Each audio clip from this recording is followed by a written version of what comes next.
Hello student, मैं Sarvesh Kumar Mishra. Energy conservation का इसके पहले 2 वीडियो पढ़ चुका है, तो उसको भी आप लोग देखिएगा। और आज हम लोग आगे पढ़ने का प्रयास करते हैं। तो इसके पहले हम लोगों ने renewable energy and non renewable energy की बात की थी, जिसमें कि ये बताया गया था कि जो भाई अक्षय स्रोत है ऊर्जा का, उसको हम लोग नवीकरणीय ऊर्जा के रूप में देखते हैं। जैसे सूर्य हो गया, कोयला हो गया, कोयला को नहीं बोल सकते हैं, भूतापीय ऊर्जा हो गया, ज्वारीय ऊर्जा हो गया। ज्वारीय ऊर्जा का मतलब जो समुद्री ऊर्जा हमको प्राप्त होती है। भूतापीय ऊर्जा का मतलब ये है कि जब हम लोग ज़मीन के कोर में जाते हैं, जी धरातल से भूमि के कोर में जाते हैं, तो वहाँ पर बहुत सारी हमको एनर्जी मिलती है, ऊष्मा ऊर्जा मिलती है। तो उसी को हम लोग भूतापीय ऊर्जा कहते हैं। उसके बाद हम लोगों ने गैर नवीकरणीय ऊर्जा मतलब नॉन रिन्यूएबल एनर्जी भी पढ़ा है। जैसे कोयला हो गया, तेल हो गया, गैस हो गया, तो नॉन रिन्यूएबल एनर्जी में आएगा, जो समय के साथ समाप्त हो जाता है। आगे हम लोग पढ़ते हैं capacity factor of solar and wind power generation. तो सबसे पहले हम लोग देखते हैं कैपेसिटी फैक्टर क्या होता है। तो capacity factor is equal to average load at plant बटे में rated capacity of the plant. मतलब कि एवरेज लोड कितना है प्लांट पर और प्लांट की कैपेसिटी कितनी है।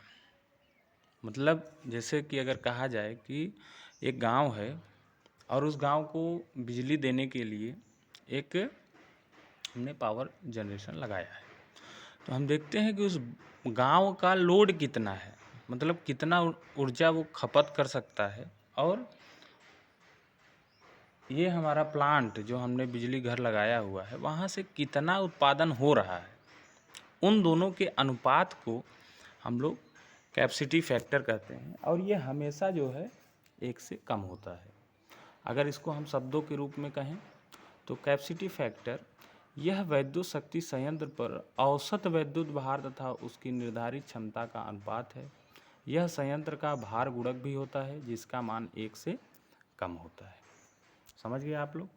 अगर कोई भी डाउट होता है तो आप कमेंट में हमको बता सकते हैं, उसके बारे में हम 1-2 वीडियो और बना देंगे, ठीक है। तो बहुत सारे प्लांट होते हैं जिनका हमको कैपेसिटी फैक्टर मालूम होना चाहिए, तो उन प्लांटों के बारे में भी हम लोग देखते हैं। जैसे जनरेशन टाइप क्या होता है और कैपेसिटी फैक्टर क्या होता है। तो अगर हम सोलर पावर प्लांट का कैपेसिटी फैक्टर देखते हैं तो ये 10% से 25% के बीच में वेरी करता है। अगर हम विंड टरबाइन की बात करें तो इसका कैपेसिटी फैक्टर ओनली 25% होता है। हाइड्रो इलेक्ट्रिक पावर प्लांट मतलब कि जल विद्युत संयंत्र की अगर हम बात करें तो वो 40% होता है। वैसे ही हम लोग अगर कोल फील्ड प्लांट की बात करें, मतलब कोयला संयंत्र की बात करें, तो ये 70% होता है। न्यूक्लियर पावर प्लांट की बात करें तो ये 90% होता है। वाह भाई, 90%, मतलब न्यूक्लियर पावर प्लांट का जो कैपेसिटी फैक्टर है वो 90% होता है। कैपेसिटी फैक्टर का मतलब ये होता है कि हमारा प्लांट कितनी क्षमता के साथ कार्य कर रहा है। गैस टरबाइन का वही 38% होता है। तो हम लोग देख रहे हैं कि कोयला और न्यूक्लियर का जो कैपेसिटी फैक्टर है वो 70% और 90% होता है। तो हम आज भी देख रहे हैं कि जैसे अगर कोल प्लांट को अगर हम देखें तो बहुत सारा कोल प्लांट है, वहाँ से हमको बिजली मिलती है। और न्यूक्लियर पावर प्लांट कम होता है क्योंकि इसका जो इनिशियल कास्ट है, जो इसको इंस्टॉलेशन करने में जो खर्च आता है वो बहुत ज़्यादा होता है, इसलिए ये ज़्यादा हमको देखने के लिए नहीं मिलता है। लेकिन हमको ज़्यादातर कोयले का प्लांट देखने के लिए मिलता है जहाँ से विद्युत की सप्लाई होती है। और सबसे कम अगर देखा जाए तो सबसे कम हमको मिलता है सोलर प्लांट का। सोलर प्लांट की क्षमता वास्तव में कम होती है, इससे हम ज़्यादा इफ़िशियंट काम ले नहीं सकते हैं, ठीक है। आगे देखते हैं। आगे हम देखेंगे, लास्ट पॉइंट है शायद आपका, ग्लोबल फ्यूल रिजर्व, मतलब कि पूरे विश्व में किस प्रकार से ऊर्जा रिजर्व है, इकट्ठा हुआ है, उसको हम लोग देखते हैं। तो इसको विश्व में फ्यूल कितनी मात्रा में खपत हो रही है और फ्यूल कितने समय में समाप्त की ओर अग्रसर होगा, इस विषय को जानने के लिए विश्व में उपलब्ध फ्यूल सोर्स को निम्नलिखित बिंदुओं में हम लोग जानेंगे। जीवाश्म ईंधन, तो जीवाश्म ईंधन में हम जानते हैं कोयला आता है, तेल आता है, प्राकृतिक गैस आता है, नाभिकीय ऊर्जा आता है। तो ये सब जीवाश्म ईंधन में आएंगे। खरपतवार से जो ऊर्जा उत्पन्न होती है वो भी जीवाश्म में आएगा। तो कोयले का हम देख लेते हैं, यह किस रूप में हमारे पूरे विश्व में रिजर्व है। तो विश्व में कोयले का उत्पादन को देखते हुए कहा जा सकता है कि 2000 तक कोयले की उत्पादन जो हुआ था वो 11.8 गुणित 10⁻6 मीट्रिक टन हुआ था। रूस, चाइना, अमेरिका में लगभग विश्व का 70% कोयला भंडार सुरक्षित है। पिछले 131 वर्षों में कोयले का उत्पादन 4.9 × 10⁻6 मीट्रिक टन प्रति वर्ष हो रहा है। इसको देखते हुए लगभग 2050 तक कोयले का पूरा भंडार समाप्त हो जाएगा। भाई अगर देखा जाए तो आप देख ही रहे हैं कि कैपेसिटी फैक्टर सबसे ज़्यादा न्यूक्लियर पावर प्लांट की होती है, उसके बाद कोयला प्लांट का होता है। तो न्यूक्लियर पावर प्लांट हम ज़्यादातर लगा नहीं पाते हैं, तो उसको एफिशिएंट और बनाने के लिए हम लोगों को कोयले पर निर्भर रहना होता है, और पूरे विश्व में यही होता है। तो इसलिए जल्दी से जल्दी ये कोयले की खपत बढ़ रही है। जनसंख्या हिसाब से ऊर्जा कंजप्शन बढ़ रहा है, और ऊर्जा कंजप्शन के हिसाब से कोयले का खनन हो रहा है। कोयले के खनन होने के हिसाब से जल्दी उसको ख़त्म होने के चांस भी बढ़ रहे हैं। अगर हम तेल की बात करें तो कच्चा तेल का उत्पादन 1973 में 19.96 बैरल थी, वही आज यह 23.2 बैरल उत्पादन हो रहा है। ऐसे ही खपत बढ़ती रही तो सन 2025 तक समस्त तेल भंडार समाप्त हो। इसीलिए आजकल आप लोग सुन रहे होंगे कि इलेक्ट्रिक बाइकें आ रही हैं जो कि सेल बैटरी से चलेंगी। तो ये भी हम लोगों को करना ही पड़ेगा। प्राकृतिक गैस का उत्पादन 1990 में लगभग 1800 गुणित 10⁹ घन मीटर उत्पादित किया जाता था। इसकी खपत भी बढ़ रही है और यह भी शीघ्र समाप्त होने की ओर अग्रसर है। नाभिकीय ऊर्जा की बात करें तो नाभिकीय ऊर्जा का विकास अमेरिका द्वारा सन 1957 में किया गया था। सन 2000 तक 2 × 10⁶ गीगावाट तक ऊर्जा का उत्पादन किया जा चुका है। नाभिकीय ऊर्जा पर ही भविष्य निर्भर करता है। ये तो सही बात है कि नाभिकीय ऊर्जा ही एक ऐसा ऊर्जा का स्रोत है जो कि हमको कम जगह में अधिक समय तक ऊर्जा देने की क्षमता रखता है। जल शक्ति की अगर हम बात करें तो जल शक्ति का उपयोग 100 वर्षों से अधिक से उपयोग हो रहा है। जल शक्ति के उपयोग के मामले में भारत, चीन, भूटान, इंडोनेशिया आदि अग्रणी देश आते हैं। ज़्यादातर देखने में मिलता है कि जितने भी विकासशील देश हैं, विकसित तो नहीं लेकिन विकासशील देश जो है ज़्यादातर वाटर पावर प्लांट का उपयोग करते हैं। ठीक है, तो ये भी एक टॉपिक था, इसको भी आप लोग कवर कर लीजिएगा, उसके बाद आप लोगों को पढ़ाया जाएगा। ठीक है,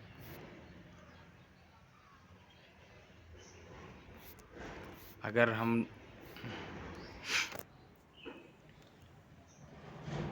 हम एनर्जी सिनेरियो इन इंडिया देखते हैं तो भारत में ऊर्जा का सबसे अधिक उत्पादन कोयले से हो रहा था। कोयला 55% होता है, प्राकृतिक गैस 13% और तेल से हम लोग 17% का उत्पादन करते थे। कोयले की अगर हम बात करें तो कोयला भारत में कोयले का भंडार पूरे विश्व का लगभग 8.6% है। आज के उत्पादन के हिसाब से 230 साल बाद, मतलब आज के उत्पादन के हिसाब से लगभग ये मान के चलिए कि 200 साल तक हमारा कोयला समाप्त हो जाएगा।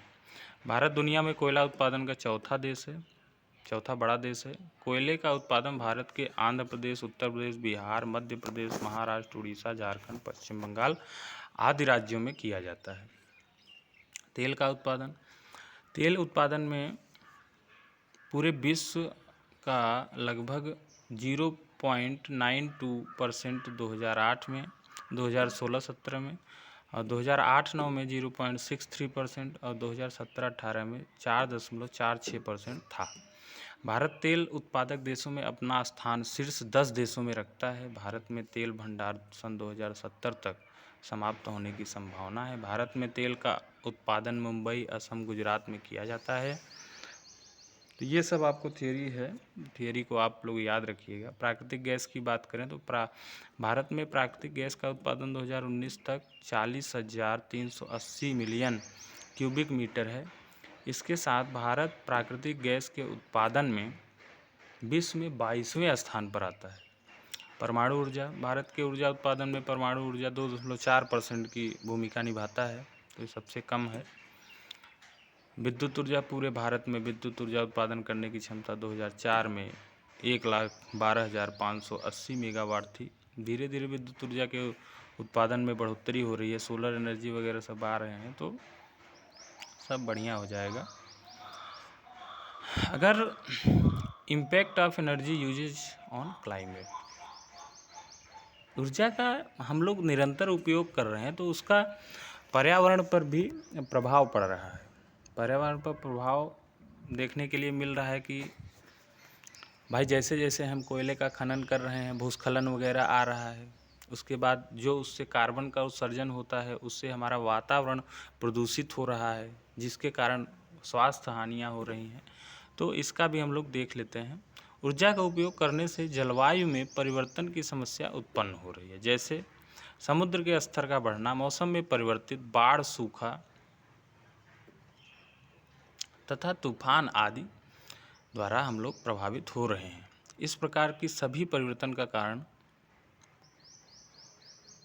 ग्रीन हाउस गैस का उत्पन्न होना होता है, जो कि विश्व में मानव द्वारा गैर नवीकरणीय ऊर्जा के स्रोत का ईंधन के रूप में उपयोग कर बिजली उत्पन्न करना, परिवहन के लिए उपयोग करना तथा ऊष्मा उत्पन्न करने के लिए किया जा रहा है। मतलब गैर नवीकरणीय ऊर्जा हम लोग पहले क्या पढ़े थे, जैसे कोयला हो गया, तेल हो गया और गैस हो गए, ये सब गैर नवीकरणीय ऊर्जा हैं जो कि जल्दी से जल्दी समाप्त हो जाएंगे। जब हम लोग इनका उपयोग करते हैं तो ज़्यादा से ज़्यादा कार्बन उत्सर्जन होता है। कार्बन उत्सर्जन होने से वायुमंडल प्रदूषित होता है, जिसके कारण हमारा वायुमंडल प्रदूषित हुआ और नुकसान भी होता है। मानव द्वारा ऊर्जा उपयोग के कारण पूरे विश्व में सबसे ज़्यादा ग्रीन हाउस गैस उत्पन्न होती है। लगभग ऊर्जा का 2/3 भाग तो ग्रीन हाउस एनर्जी उत्पन्न करने में चली जाती है। जलवायु परिवर्तन के कारण हमारी ऊर्जा उत्पन्न करने की क्षमता तथा ऊर्जा के उपयोग करने की क्षमता में बदलाव आ रहा है। मतलब जो हम उत्पन्न कर रहे हैं, जो हम उपयोग कर रहे हैं, दोनों में बदलाव आ रहा है। जैसे तापमान अधिक होने पर गर्मी में, भाई तापमान अधिक होने पर गर्मी में हम कूलिंग ज़्यादा करते हैं, ठंडा ज़्यादा करते हैं, और ठंडे के मौसम में हम लोग हीटिंग का उपयोग करते हैं, ज़्यादा से ज़्यादा गर्म पानी पीते हैं, गर्म खाना रखते हैं, बार बार खाने को गर्म करते हैं। तो इसलिए भी जलवायु परिवर्तन से हमारे एनर्जी खर्च करने पर भी प्रभाव पड़ रहा है कि हम लोग कुछ क्षेत्रों में ज़्यादा एनर्जी खर्चा कर देते हैं। जैसे अगर गर्मी ज़्यादा पड़ता है तो हम लोग गर्मी में ज़्यादा एनर्जी खर्चा कर देते हैं, उसके बाद ठंडी में थोड़ा कम एनर्जी खर्चा करते हैं। तो अगर हम खपत की बात करते हैं तो भारत में विभिन्न क्षेत्रों में ऊर्जा की खपत उद्योग में होता है, कृषि में होता है, घरेलू कार्य में होता है, परिवहन में होता है और अन्य मदों में हम लोग भी खर्च करते हैं। ठीक है, तो उद्योग में सबसे ज़्यादा ऊर्जा का खपत होता है 49%, कृषि में सबसे कम होता है 5%, अन्य 14%, परिवहन में हम लोग 22% की ऊर्जा खपत करते हैं। घरेलू कार्य जैसे फैन वगैरह, टीवी वगैरह इत्यादि का अगर हम उपयोग करते हैं तो उसमें 10% तक का हो जाता है। ठीक है, तो ये आपका पहला चैप्टर हो गया समाप्त। इसको आप लोग अच्छे से नोट्स बनाइएगा। अगर कुछ नहीं समझ में आता है तो बताइएगा, हम दोबारा वीडियो बनाएंगे, नहीं तो जैसे भी होगा आप लोग कमेंट करिएगा, हम ज़रूर उसको सॉल्व करने का प्रयास करेंगे। धन्यवाद।